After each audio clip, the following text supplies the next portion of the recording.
ጤና ይስጥልን ተመልካቾች እንደምን ቆያችሁ ከጌዲዮ ቴሌቪዥን የሰዓቱን ዜና ይዘንላችሁ ቀርበናል ዜናዎቹን እየመራው አብሬያችሁም ቆየው ብሌን ተገኔ ነኝ አብራችሁን ቆዩ በቅድሚያም ማረስተ ዜና ስራ አጥነትን በመቀነስ አምራችነትን ለማበረታታት እየተሰራ መሆኑን የዲላ ከተማ ስራና ክህሎት መምሪያ አስታወቀ በሀገራችን የተጀመሩ ሰፋፊ የልማት ስራዎችን ከግብ እንዲደርሱ ሁሉንም በትኩረት መሰራት እንደሚገባ ተገለጸ የማህበረሰባችን ሁለንተናዊ ተጠቃሚነትን በማረጋገጥ የሀገራችንን የብልጽግና ተምሳሌት እናድርግ ሲሉ የዲላ ዙሪያ ወረዳ ዋና አስተዳደር ገለጹ።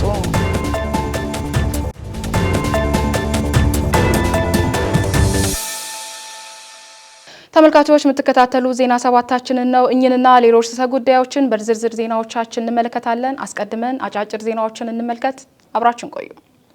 የክልሉ ምክትል ርዕሰ መስተዳድር ዶክተር አበባየሁ ታደሰ በተለያዩ ዞኖችና ከተማ አስተዳደሮች እያከናወኑ የሚገኙትን የስራ ጉብኝት አጠናክረው ቀጥለዋል። ምክትል ርዕሰ መስተዳድሩ በጌዲዮ ዞንና በዲላ ከተማ አስተዳደር በመገኘት የሚከተሉ ዋና ዋና የልማት ስራዎችን ተመልክተዋል። በዲላ ፖሊ ቴክኒክ ኮሌጅ የሚከናወኑ የቴክኖሎጂ ሽግግርና የሰልጣኞችን ተግባራዊ እንቅስቃሴ በኢንዱስትሪ ኢንተርፕራይዝ ዘርፎች የተመዘገቡ ስኬቶችንና የስራ ዕድል ፈጠራ ሂደት በዘርፉ ያጋጠሙ ያሉ ማነቆዎችን በመለየት የመፍትሄ አቅጣጫዎችን በማስቀመጥ ረገድ ከባለድርሻ አካላት ጋር የሚደረግ ምክክርም ይጠበቃል። ጉብኝቱ ክልሉ በኢንዱስትሪና በቴክኒክና ሙያ ዘርፍ የጀመረውን የብልጽግና ጉዞ ይበልጥ ለማፋጠን የመስክ ድጋፍን ተደራሽ ለማድረግ ያለመ መሆኑን ለማወቅ መቻሉን የዲላ ከተማ የመንግስት ኮሚኒኬሽን አገልግሎት ዘግቦታል። በጂንካ ከተማ አስተዳደር በሌማት ትሩፋት መርሃ ግብር በወተት ልማትና በዶሮ እርባታ ስራ የተሰማሩ ነዋሪዎች ውጤታማ መሆናቸውን ተናገሩ። በቤተሰብ ደረጃ የምግብ ዋስትናን ለማረጋገጥ እና ስርዓተ ምግብን ለማሻሻል ወሳኝ ሚና ያለው የሌማት ትሩፋት መርሃ ግብር በየአካባቢው ዜጎች ተጠቃሚ እያደረገ መሆኑን ገልጿል። በጂንካ ከተማ በመርሃ ግብሩ የተሳተፉ ያሉ ነዋሪዎች ውጤታማ የሆኑ መምጣታቸውን ለኢዚያም ተናግረዋል። ከተጠቃሚዎቹ መካከል አቶ ገዛኸኝ አዲሱ እንዳሉት በሁለት የወተት ላሞች በመኖሪያ ግቢያቸው የጀመሩት የእርባታ ስራ ዛሬ ላይ የተስፋፋ መምጣቱንም ተናግረዋል። በተለይም በሌማት ትሩፋት መርሃ ግብር ለዘርፉ ትኩረት መሰጠቱ ለውጤታቸው አስተዋጽኦ ማድረጉንም ገልጸዋል። የወተት ምርታቸውን ከቤት ውስጥ ፍጆታ ባለፈ በየቀኑ ከ4 ሊትር በላይ ወተት ለማህበረሰቡ በማቅረብ ገቢ ያገኙ መሆናቸውንም ተናግረዋል። በስጋ ዶሮ እርባታ ስራ የተሰማሩት አቶ ኡመር ጀማል በግብርና ባለሙያዎች ታግዘው ምጥን መኖን በማዘጋጀት የስጋ ዶሮዎችን እያረቡ መሆናቸውንም አክለዋል። የዶሮ እርባታ አዋጭ ስራ መሆኑን የጠቆሙት አቶ ኡመር የ45 ቀን ጫጩቶችን ተረክበው በማሳደግ በ6 ወራት ውስጥ ለሽያጭ በማቅረብ ትርፋማ የሆኑ መምጣታቸውንም ገልጸዋል። ዘገባው የኢትዮጵያ ዜና አገልግሎት ነው።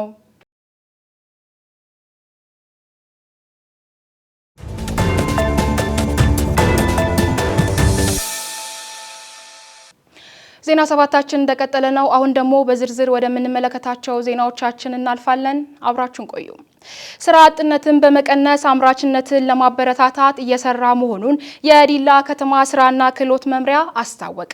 በ17 ሚሊዮን 500 ሺህ ብር ካፒታል 2 ማህበራትን ወደ ስራ ለማስገባት ቅድመ ዝግጅት ማጠናቀቁን መምሪያውም ገልጿል። ይልማ አበባ አዘጋጅቶታል። ሰኒያ መሐመድ እንደሚከተለው ታቀርበዋለች። በንብ ማነብና ዶሮ እርባታ ወደ ስራ ለመግባት መዘጋጀታቸውን ያነጋገርናቸው በማህበራቱ የተደራጁ ወጣቶች ተናግረዋል። በቁጥር 28 የሚሆኑ በተለያዩ የሙያ ዘርፎች ከዩኒቨርሲቲ የተመረቁ ወጣቶች ይገኙበታል። ስራ አጥተው ቤት ተቀምጠው ከነበሩበት መንግስት ይህንን እድል በማመቻቸት ያለ አንዳች ማስያዣ ወደ ስራ እንዲገቡ ማመቻቸቱን አስረድተዋል። ስራ አጥነት እንደ ሀገራችንም በስፋት እየተንሰራራ ያለበት ወቅት ነው። ይህም ደግሞ እንደ ሀገር አቀፍ ደረጃ የሚካሄድ ነገር ነው። ነገር ግን መንግስት ይሄንን ችግሮች በልቅት በማየት እንደ ከተማ አስተዳደራችንም የወጣቱን ጥያቄ ለመመለስ መንግስት ሰፊ ድርሻዎችን ወስዶ እየሰራ ያለበት ወቅት ነው። በዚህም ማግባብ ዛሬ ላይ እንግዲህ ሰፊ ስራ አጥ ወጣቶችን በማደራጀት የተለያዩ መንግስት ወይም ደግሞ ከተማ አስተዳደራችን የተለያዩ ፕሮጀክቶችን ቀርጾ ለወጣቱ ሰፊ የስራ ድርሻን አምጥቶልናል። በዚህም በጣም ደስተኞች ነን። ዲላ ከተማ ውስጥ በርካታ የስራና ክህሎት መምሪያ በርካታ ስራዎችን እየሰራ ነው ያለው። በተለይም በወጣቶች ዙሪያ ላይ የተለያዩ የስራ ዘርፎችንና አማራጮችን እየፈለገ ስራ እየሰራ ነው የሚገኘው። በተለይም ስራ አጥ ወጣቶችን ተምሮ የተመረቀው ቤት ቁጭ ያሉትን ወጣቶችን በማደራጀት የተለያዩ ማህበራትን በማደራጀት የስራ እድል እየፈጠረ ነው ያለው።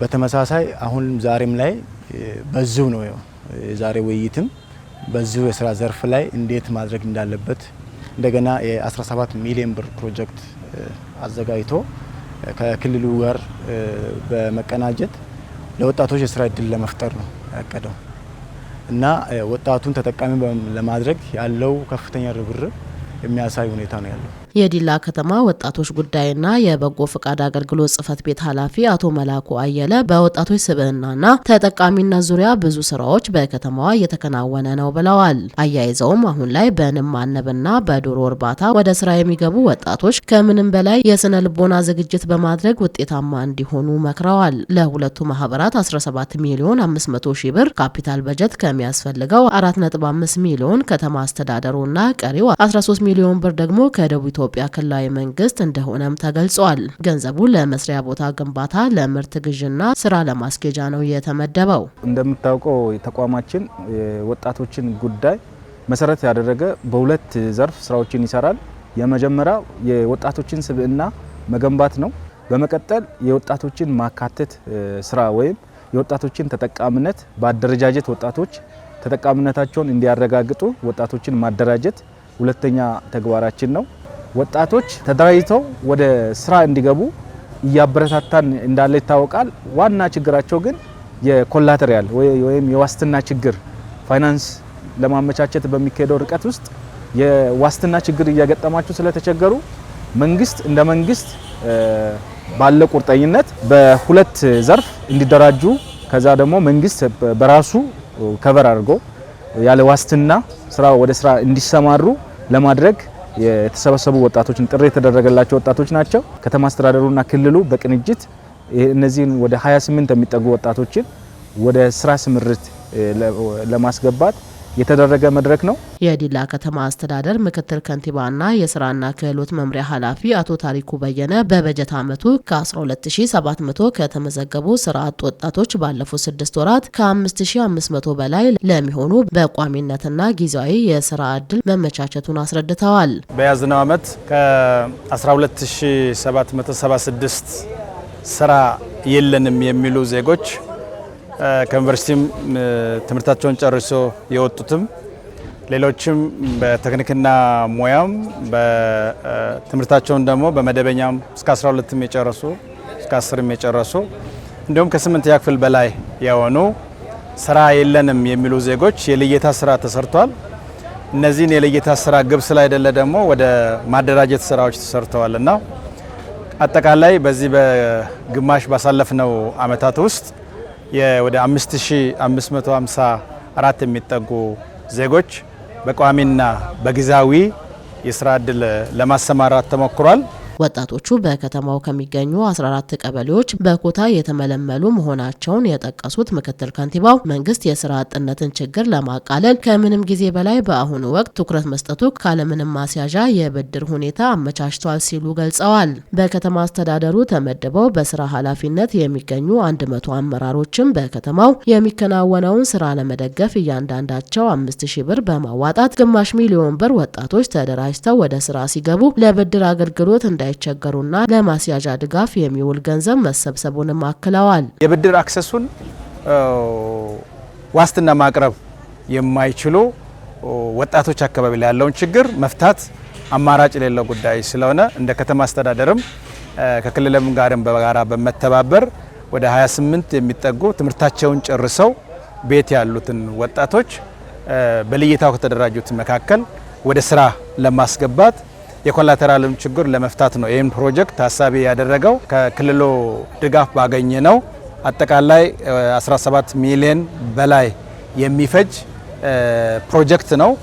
የዚህ ፕሮጀክት ከ13 ሚሊዮን ያላነሰውን ሀብት በአጠቃላይ በግንባታ የሚሰራ ሲሆን 25%ን አጠቃላይ ወጪ 4.5 ሚሊዮን የሚጠጋውን ሀብት ደግሞ ወጣቶች ለሚያስፈልጋቸው ለተደራጁበት ዓላማ ግብዓት አሟልተን ወደ ስራ እንዲገቡ የምናደርግበት ነው። ይሄ ብቻ ሳይሆን አንዱም የኮላተራል ችግርን ለመቅረፍ የከተማ አስተዳደሩ እያንዳንዱ አመራር 100 አመራር ለ100 ኢንተርፕራይዝ 5 ሺህ ብር አመራሩ ከደሞዙ ቆጥቧል።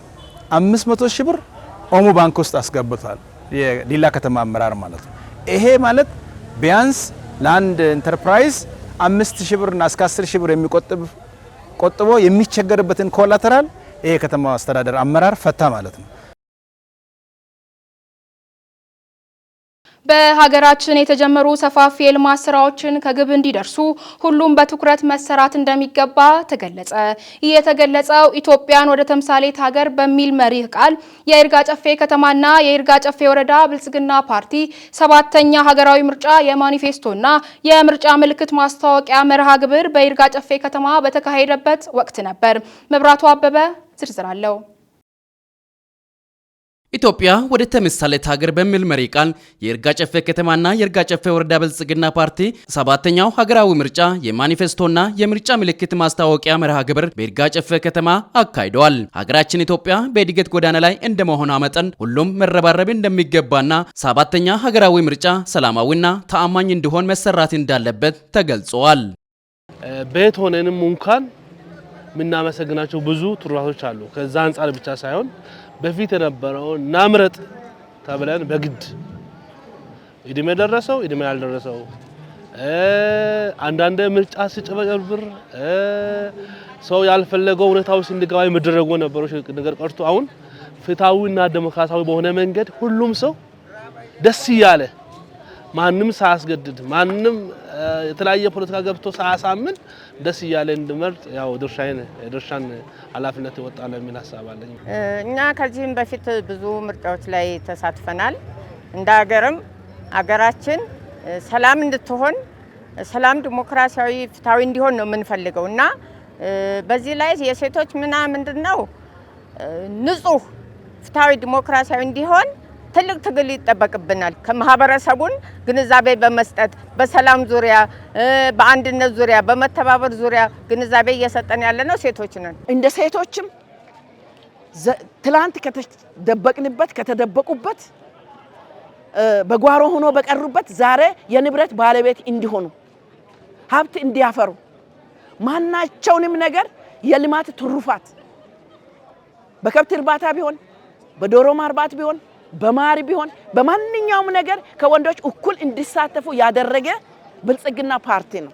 በዲሞክራሲ ስርዓት የተሻለች ሀገርን ለመገንባት በትኩረት እየተሰራ እንደሆነ ገልጸው የሀገራችን እድገትና ብልጽግናን በማረጋገጥ ሉዓላዊነታችን ለማስጠበቅና ኢትዮጵያን ወደ ተምሳሌት ሀገር ለማሻገር በቁርጠኝነት መሰራት እንደሚገባ ጠቅሰዋል።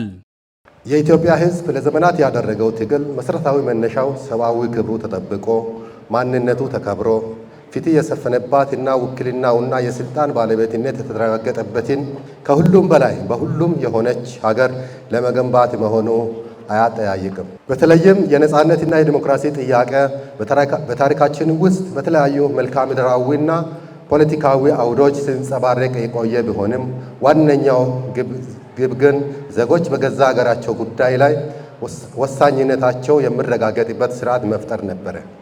በፖለቲካ ታሪካችን ለዘመናት የዘለቀው ህዝባዊ መንግስት ይቋቋም መፈክርና ጥያቄ ትክክለኛ ምላሽ የሚያገኘው በዲሞክራሲያዊ ስርዓትና በዲሞክራሲያዊ ምርጫ ነው።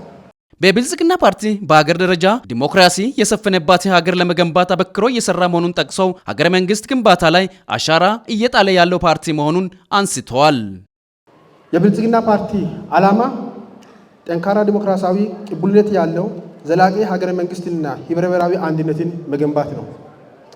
ልማትና ፍትሃዊ ተጠቃሚነትን የሚያረጋግጥ አካታች የኢኮኖሚ ስርዓት መገንባት ሁለንተናዊ ብልጽግናና የሚያሰፍን ማህበራዊ ልማትን ማረጋገጥ ሀገራዊ ክብርና ጥቅምን ማዕከል ያደረገ የውጭ ግንኙነትን ማካሄድ ነው። ብልጽግና ፓርቲያችን ባለፉት ዓመታት በዲሞክራሲ በማህበራዊ በኢኮኖሚያዊና በውጭ ግንኙነት ስራዎች በርካታ ስኬቶችን አስመዝግቧል። የይርጋ ጨፌ ወረዳ ዋና አስተዳዳሪ በበኩላቸው ሀገራችን ኢትዮጵያ በእድገት ጎዳና ላይ በመሆኗ ሁለንተናዊ ሀገረ መንግስት ግንባታ ላይ ብልጽግና ፓርቲ እየተጋ እንደሚገኝም ተናግረዋል። የነገዋ የበለጸገች ኢትዮጵያ ለመገንባት በተግባር ተፈትኖ የምግብ ዋስትና ያረጋገጠው የስንዴ ነዶ ምልክት መሆኑን አብስረዋል። ኢትዮጵያ ስብራቶችን እየተጠገኑ ወደፊት እየተራመደች ናት። የኢትዮጵያ እምቅ ሀብቶች እየወጡ ወደ ሀብትነት እየተለወጡ ናቸው። የኢትዮጵያ ሁለንተናዊ ብልጽግና ለማረጋገጥ ጉዞ በውጤት የታጀበ ሆኖ ቀጥሏል። ይህም ውጤታማ ጉዞ ይበልጥ ለማሳካት 7ኛ አገራዊ ምርጫ ምልክታችን የስንዴ ነዶ ነው። የስንዴ ነዶ አገራችን ለዘመናት ከድህነትና ከኋላ ቀሪነት መላቀቅ ያልቻለችውን የምርት ከዝናብ ጥገኝነትና ከሞፈር ቀንበር ባለመላቀቁ ብልጽግና ፓርቲ ይህንን ኋላ ቀሪነትን ተሻግሮ ስንዴን ከዝናብ ጥገኝነትና ከሞፈር ቀንበር ወጥቶ በሜካናይዜሽን በማምረት ለኤክስፖርት ወይም ወደ ውጭ መላክ የቻለበት ምርት ነው። የማህበረሰባችንን ሁለንተናዊ ተጠቃሚነት በማረጋገጥ የሀገራችንን የብልጽግና ተምሳሌት እናሳድግ ሲሉ የዲላ ዙሪያ ወረዳ ዋና አስተዳደር ገለጹ። በጌዴኦ ዞን የዲላ ዙሪያ ወረዳና ብልጽግና ፓርቲ ቅርንጫፍ ጽህፈት ቤት 7ኛ ሀገራዊ ክልላዊ ምርጫ የማኒፌስቶና የምርጫ ምልክት ማስተዋወቂያ መርሃ ግብርም አካሂዷል። ታምራየው ፈለቀ አዘጋጅቶታል። ይስሐቅ አበበ እንደሚከተለው ያቀርበዋል። በመርሃ ግብሩ መክፈቻ ላይ የእንኳን ደህና መጣችሁ መልእክት ያስተላለፉት የዲላ ዙሪያ ወረዳ ዋና አስተዳዳሪ አቶ አሸናፊ አልቻየ ብልጽግና ፓርቲ በ6ኛው ዙር ሀገር አቀፍ ምርጫ የህዝብ ይሁንታን በማግኘት በርካታ ስኬቶች ተመዝግበዋል ሲሉ ተናግረዋል። የብልጽግና ፓርቲ ትላንትን በማከም የነገን ተልሞ በመስራት የህዝባችን ሁለንተናዊ ብልጽግና እያረጋገጠ ይገኛል። ባለፈው ዓመታት ኢትዮጵያ ለማሻገር ሁለንተናዊ ብልጽግና ለማረጋገጥ መሰረት ሊሆኑ የሚያስችል ስራዎች ተግባራዊ ማድረግ ተችሏል። በመሆኑም ኢትዮጵያ በሀገራችን በተለያዩ ጊዜያት ልዩ ልዩ ለውጦችን አስተናግዳለች። ሁሉም ለውጦች በአብዮት መንፈስ የተከወኑ እንደነበሩ የትውልድ ቅብብሎሽና ሀገረ መንግስት ግንባታ ጉድለት እንደነበረ ይታወቃል። ይህንን ተከትሎ ኢትዮጵያ ከጊዜ ወደ ጊዜ ተዳክማ ቆይታለች። በሀገሪቱ ለዘመናት ሲጠየቅና ትግል ሲደረግባቸው ከነበሩ ጥያቄዎች የመሬት የባለቤትነት፣ የብሔር ብሔረሰቦችና ህዝቦች እኩልነት እንዲሁም የዲሞክራሲ ስርዓት ግንባታ ተጠቃሽ መሆናቸው ይታወቃል። መንግስት በኢትዮጵያ ፖለቲካ ታሪክ ለዘመናት ሲጠየቁ ትግል ሲደረግባቸው የነበሩ ጥያቄዎች በአግባቡ በመመለስ በሁሉም ዘርፍ የህዝብ ተጠቃሚነትን በማሳደግ በተጀመረው ዘርፈ ብዙ ስራዎች የላቀ ውጤት ለማስመዝገብ በርካታ ስራዎች እየተሰሩ ይገኛሉ። ብልጽግና በ7ኛው ሀገራዊ ምርጫ የኢትዮጵያን ሁለንተናዊ ብልጽግና ለማረጋገጥ የሚያስችል ማኒፌስቶን አዘጋጅቶ ኢትዮጵያን ወደ ተሟላ ብልጽግና በማሸጋገር በአፍሪካና በዓለም ተምሳሌት ሀገር እንድትሆን ፓርቲው ያለውን ቁርጠኝነት ያመላከተ መሆኑን ጠቁመው ሀገርን የሚያሻግር የአጭር የመካከለኛና የረዥም ጊዜ ፖሊሲን ነድፎ እየሰራ መሆኑን ተናግረዋል።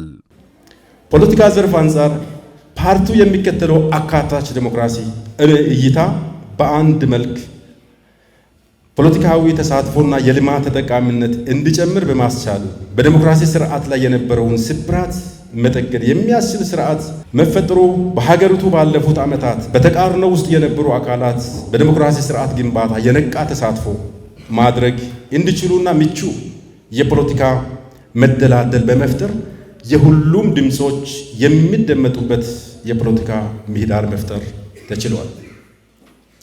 ብልጽግና ፓርቲ የጀመረውን ሰው ተኮር ስራዎች አጠናክሮ በማስቀጠል በውድድርና በፉክክር ሀገር ወደፊት የማሻገር ተልዕኮውን ለመወጣት የተጀመሩ ለውጥ እንዲቀጥል የዲሞክራሲ ጉዞ እውን እንዲሆን በየደረጃ ያለ የፓርቲ አመራሮችና መላ የፓርቲያችን አባላት የብልጽግና ፓርቲ ምልክት የሆነውን የስንዴ ነዶ በመምረጥ የኢትዮጵያን ከፍታ ይረጋገጣል።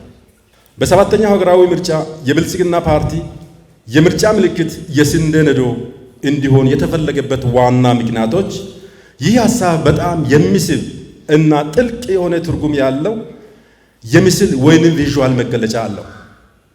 በዓለም አቀፍ መድረክ ላይ ስንዴን እንደ ምልክት መጠቀም ሰላምን፣ ብልጽግናንና የአንድነትን መንፈስ ስለሚወክል ነው።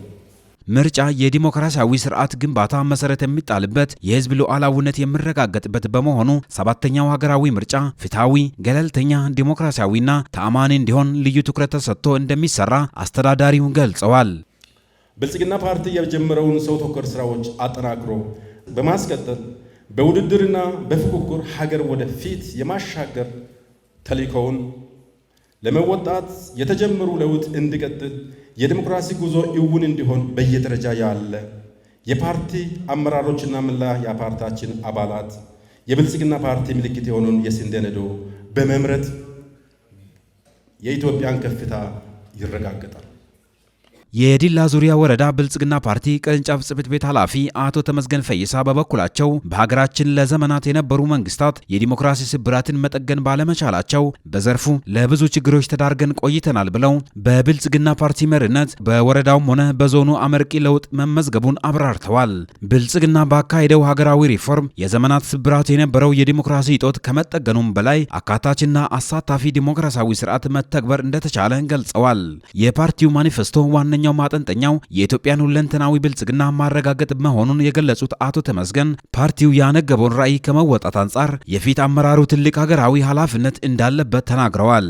ሰባተኛው ሀገራዊ ምርጫ ሰላማዊ፣ ዲሞክራሲያዊ እንዲሁም ተአማኒ እንዲሆን ሁሉም የሚጠበቅባቸውን ሀገራዊ ኃላፊነት እንዲወጡ ጥሪ ያቀረቡት ኃላፊው የፓርቲው ማኒፌስቶና የምርጫ መወዳደሪያ ምልክት የማስተዋወቁ ተግባር ቀጣይ በቀበሌ ደረጃ እንደሚካሄድ ተናግረዋል። ይህን አደራ ማሻገር የዚህም አመራር የዚህም አባል ትልቁ ኃላፊነት ስለሆነ አመራሩም ኃላፊነቱም በምርጫው በመናካሄዳቸው በየትኞቹም ደረጃዎች በመናካሄዳቸው ጉዳዮች አመራሩም አባሉም ተዋናያንነት የሚወጣው ትልቅ የሆነ አደራ አለበት ማለት ነው። ከዚህ አንፃር ዛሬ የምናደርገው የምርጫ ማኒፌስቶአችንን ማስተዋወቅና የምርጫ ምልክታችንን ለኛው አባል፣ ለኛው አመራር፣ ለኛው ታች ላለውም የኛ አደረጃጀት የምናስተዋውቅበት ቀን ስለሆነ በድጋሚ ሁላችሁንም እንኳን ደስ አላችሁ፣ እንኳን ደስ አለን ማለት ነው።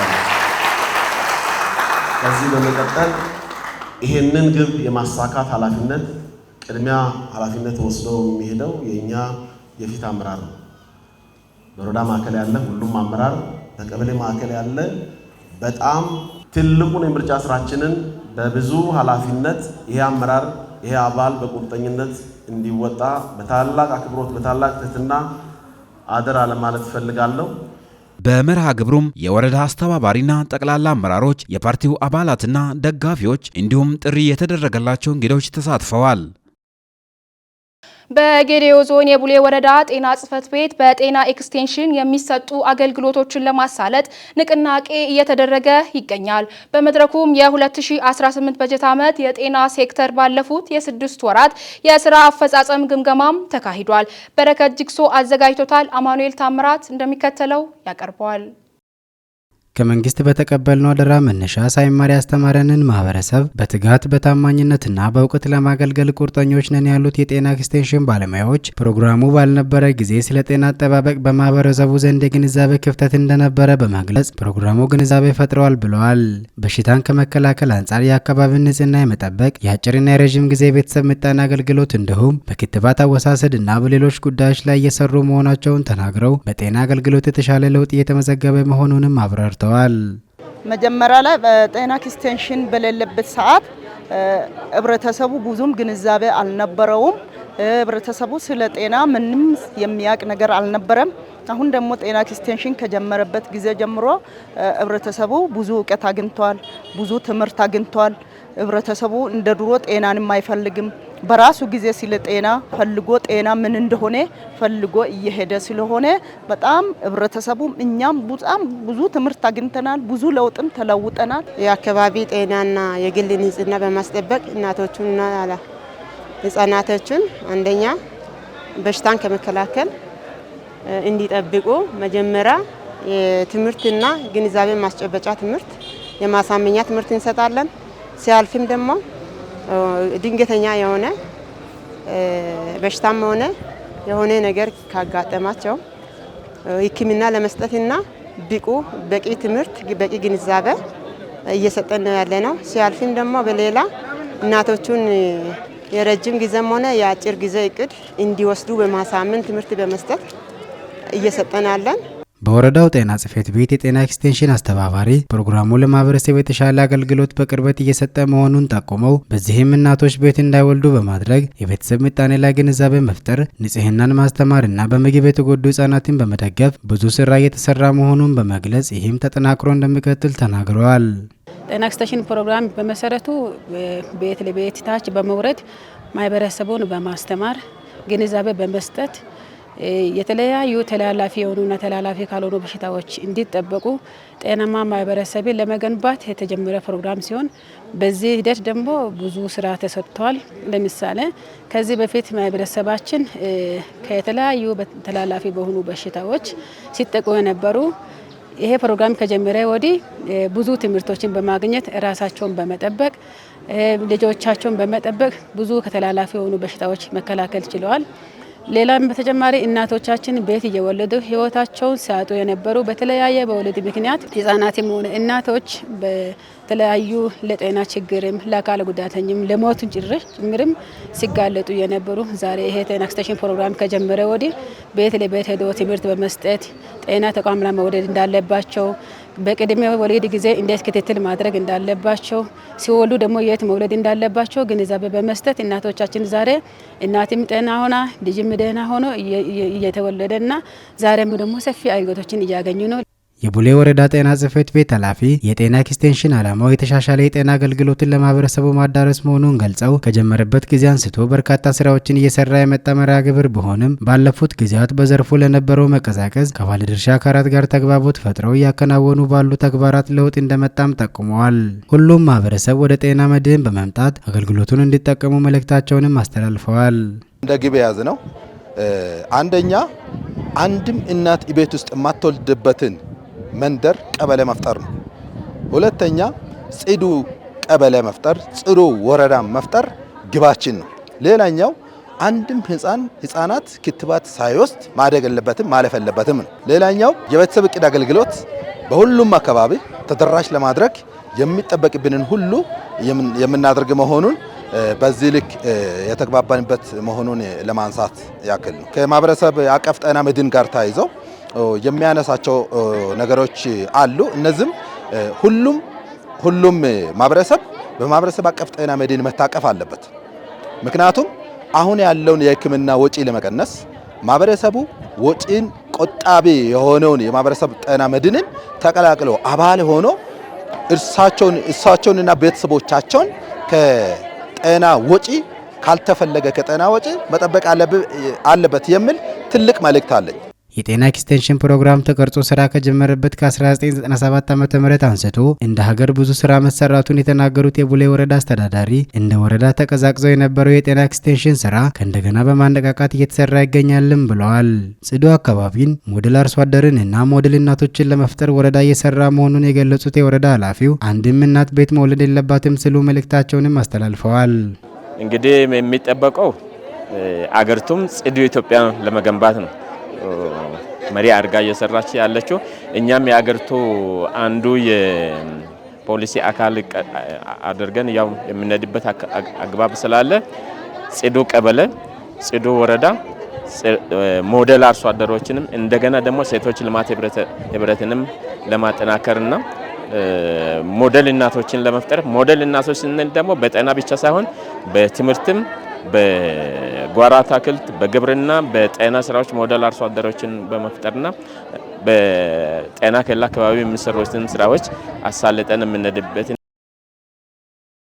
በኢትዮጵያ ኢኮኖሚ ውስጥ ባለሀብቶችን በቀጥታ ማሳተፍ የሚያስችል ዘመናዊ የገበያ ስርዓት መፍጠሩን የኢትዮጵያ ኢንቨስትመንት ሆልዲንግ አስታወቀ። ይልማ አበበ ዝርዝር አለው። በኢትዮጵያ የኢኮኖሚ እድገት ውስጥ ባለሀብቶችን በማንኛውም ጊዜና ቦታ በቀጥታ ለማሳተፍ የሚያስችል ዘመናዊ የገበያ ስርዓት መፈጠሩን የኢትዮጵያ ኢንቨስትመንት ሆልዲንግ ስራ አስፈጻሚ ዶክተር ብሩክ ታዬ ገልጸዋል። የኢትዮጵያ የሰነድ መዋለ ንዋይ ገበያ ንዋይ የተሰኘ የሞባይል መተግበሪያ ነው ይፋ ያደረገው። የኢትዮጵያ የሰነድ መዋለ ንዋይ ገበያ የካፒታል ገበያን ለሁሉም ዜጎች ተደራሽ ለማድረግ የሚያስችል ንዋይ የተሰኘ የሞባይል ግብይት መተግበሪያ ዛሬ ይፋዊ ስራ አስጀምሯል። ይህ መተግበሪያ በኢትዮጵያ ታሪክ ለመጀመሪያ ጊዜ ማንኛውም ግለሰብ በእጁ ያለውን የሞባይል ስልክ በመጠቀም በአክሲዮንና የዕዳ ሰነዶች ግብይት ውስጥ በቀጥታ መሳተፍ የሚያስችል መሆኑ ተገልጿል። የኢትዮጵያ ኢንቨስትመንት ሆልዲንግ ስራ አስፈጻሚ ዶክተር ብሩክ ታዬ በመተግበሪያው የምረቃ ስነ ስርዓት ላይ እንደተናገሩት መተግበሪያው ሁሉም ዜጋ በአቅሙ ልክ የሚሳተፍበትን ምቹና ዘመናዊ የገበያ እድል ፈጥሯል። ባለፉት ጥቂት ዓመታት ወደ ስራ የገቡት የቴሌብርና የሲቢኢ መተግበሪያዎች ያስመዘገቡት ስኬት ለዚህ መተግበሪያ ውጤታማነት እንደ ማሳያ እንደሚጠቅምም ተናግረዋል። የኢትዮጵያ የሰነድ መዋለ ንዋይ ገበያ ዋና ስራ አስፈጻሚ ዶክተር ጥላሁን እስማኤል አዲሱ መተግበሪያ ገበያውን በእያንዳንዱ ኢትዮጵያዊ እጅ ተደራሽ ያደርገዋል ብለዋል። በአገሪቱ የኢኮኖሚ እድገት ውስጥ ባለሀብቶችም በማንኛውም ጊዜና ቦታ በቀጥታ እንዲሳተፉ እድል እንደሚፈጥርም ገልጸዋል። በተጨማሪም መተግበሪያው የሰነድ ግዢና ሽያጭ ትዕዛዞችን በስልክ ማስተላለፍና መፈጸም እንደሚያስችልም ተገልጿል። በቀጣይ ኢንቨስተሮች ለገበያው ያላቸውን ልምድ እንዲያዳብሩ የአገናኝ አካላት ጥረት ወሳኝ መሆኑንም አሳስበዋል። የኢትዮጵያ ካፒታል ገበያ ባለስልጣን ዋና ዳይሬክተር ሀና ትልቁ በበኩላቸው በርካታ ሀገራት ወደዚህ አይነት የቴክኖሎጂ ስርዓት ለመድረስ ረጅም ጊዜ እንደሚወስድባቸውም አስታውቀዋል። ኢትዮጵያ ካለፈው ተሞክሮ በመማር በአጭር ጊዜ ውስጥ ዘመናዊ የገበያ ስርዓት ማበጀቷን ተናግረዋል። ለዚህ ስኬት መንግስት ህጎችን ግልጽና ተገማች ማድረጉ እንዲሁም ምቹ ሁኔታዎችን መፍጠሩ ትልቅ አስተዋጽኦ ማድረጉንም ጠቁመዋል። ይህን የገበያ ስርዓት ልዩ የሚያደርገው አካታችነቱ በመሆኑ በሁሉም የሀገሪቱ ጫፍ ያሉ ዜጎች ተሳታፊ እንዲሆኑና የኢንቨስትመንትን አካውንት በመክፈት ተጠቃሚ እንዲሆኑ ግንዛቤ መፍጠር እንደሚገባም አሳስበዋል። መተግበሪያው በአሁኑ ወቅት በአንድሮይድ እና በአይኦኤስ ስልኮች ላይ ለመጫን ዝግጁ መሆኑ የተገለጸ ሲሆን ይህም ኢትዮጵያን በዓለም አቀፍ ደረጃ ተወዳዳሪ የሆነ የካፒታል ገበያ ባለቤት ለማድረግ በሚደረገው ጉዞ ትልቅ ምዕራፍ የሚከፍት መሆኑ ተመላክቷል። ለዜና ጥንክራችን የኢትዮጵያ ዜና አገልግሎት መረጃን ተጠቅመናል።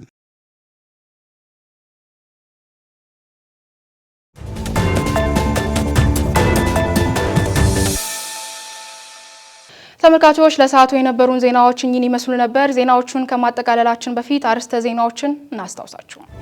ስራ አጥነትን በመቀነስ አምራችነትን ለማበረታታት እየሰራ መሆኑን የዲላ ከተማ ስራና ክህሎት መምሪያ አስታወቀ። በሀገራችን የተጀመሩ ሰፋፊ የልማት ስራዎችን ከግብ እንዲደርሱ ሁሉንም በትኩረት መስራት እንደሚገባ ተገለጸ። የማህበረሰባችንን ሁለንተናዊ ተጠቃሚነት በማረጋገጥ ሀገራችንን የብልጽግና ተምሳሌት እናድርግ ሲሉ የዲላ ዙሪያ ወረዳ ዋና አስተዳደር ገለጹ። ተመልካቾች ከጌዶ ቴሌቪዥን ለዕለቱ የነበሩን ዜናዎች እኚህን ይመስሉ ነበር። ዜናዎቹን እየመራው አብሬያቸው የነበርኩት ብሌን ተገኔ ነኝ። ከመላው የስቱዲዮ ባለሙያ ጋር በጋራ በመሆን